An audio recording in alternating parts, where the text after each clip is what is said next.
សួស្តីបងប្អូនទាំងអស់គ្នាថ្ងៃហ្នឹងមកមើលពងទាពងមាន់ដែលយើងដាក់ចូលក្នុងទូកាលពីថ្ងៃមុនឡើងមកបង្វិលវាដោយសារបើយើងអត់បង្វិលវាខ្លាចវាខាស់ហើយនឹងឡើងមកឆ្លោះមើលនេះយើងចាប់ផ្ដើមបង្វិលហើយសិនលេខហ្នឹងយើងសិតតែសរសេរថ្ងៃវាហើយក៏ងាយស្រួលក្នុងការបង្វិលដោយសារយើងសរសេរអញ្ចឹងទៅថ្ងៃហ្នឹងយើងបង្វិលទៅក្រោមទៅលើខាងលេខទៅលើទៅក្រោមអញ្ចឹងណាដើម្បីចំណាំអញ្ចឹងបងប្អូនទាំងអស់គ្នានេះគាត់ពងបង្វិលវាពងមាន់និងពងទាដែលខ្ញុំបានដាក់នេះដាក់ពីច្រើនពងទាពងមាន់វាញាស់អស់ខ្លះហើយអញ្ចឹងនៅសល់តិចតួចទេ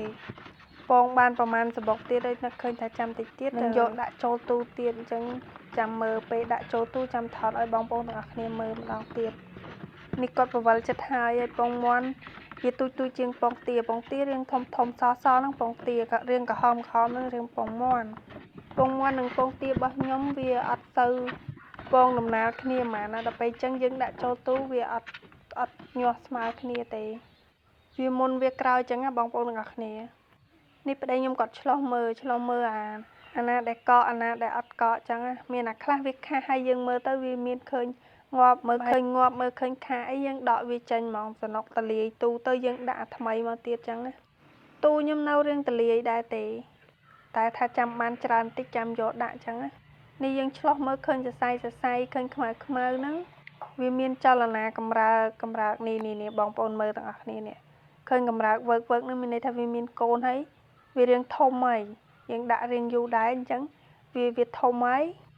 មើលឃើញខ្មៅកម្រើកណានឹងនៅរស់ហើយអាខ្លះវាខា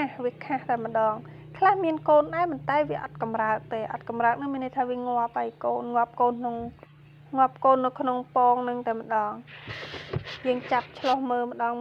មួយយើងចង់ដឹងថាអាណាដែលកកូនអាណាដែលអត់កកូនបើអត់កកូនយើងដកវាចេញបើយើងនិយាយទៅពិបាកដែរហ្នឹងណាបងប្អូនទាំងអស់គ្នាគ្រាន់ថាធ្វើអីមិនពិបាកអញ្ចឹងអានេះបងប្អូនមើលឃើញវាកម្រើកអត់អានេះមើលឃើញវាកម្រើកអត់វាខ្មៅហ្នឹងបើយើងមើលឃើញខ្មៅធំហ្នឹងមានន័យថាយើងដាក់បានយូរថ្ងៃហើយបើសិនជានៅទូចក្រហមសរសៃនឹងមានន័យថាទៅតែដាក់ទេដាក់ចូលក្នុងទូនឹងបានប៉ុន្មានថ្ងៃយើងមើលតាមនឹងលេខដែលយើងសរសេរនឹងចំណាំទុកចឹងណាឆ្លោះម្ដងមកគ្រាប់នេះបងប្អូនទាំងអស់គ្នាមើលឃើញអត់ហ្នឹងដោយសារបើសិនជាយើងមើលនៅខាងក្រៅបានច្បាស់មើលនៅខាងក្រៅមើលឃើញច្បាស់ហ្មងឃើញកូន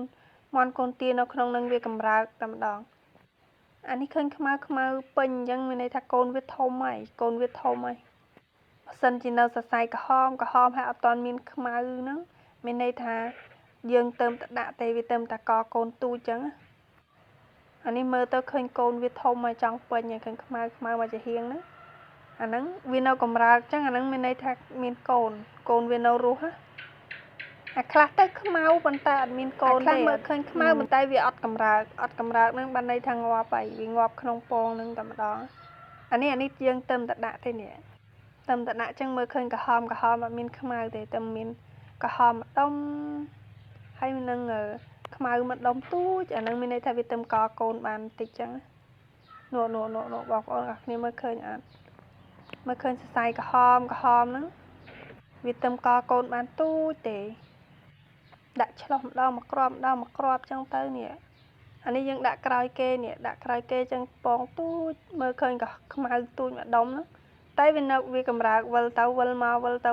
អានេះពងទានេះធំអញ្ចឹងមើលទៅនឹងពងទាហើយគ្រាន់ថាដាក់អត្តនាគ្នាអញ្ចឹងវាញាស់ក៏អត្តនាគ្នាដែរទាខ្ញុំពងវាកម្លាតគ្នាឆ្ងាយពេកវាអត់ពងតណាគ្នាអញ្ចឹងបើវាពងតណាគ្នាយើងដាក់មកយើងអាចដាក់មកវាតណាគ្នាញាស់តណាគ្នាមកអាខ្លះពងមុនទៅអាខ្លះពងក្រោយទៅចង់ដាក់ទៅវាអត់ញាស់តណាគ្នាពិបាកដែរហ្នឹងហើយណាមួយមេទាតិចទៀតដល់ពេលចឹងដាក់មកញាស់បានម្ដងតិចឥឡូវចិត្តបានដាក់ពងមាន់ចូល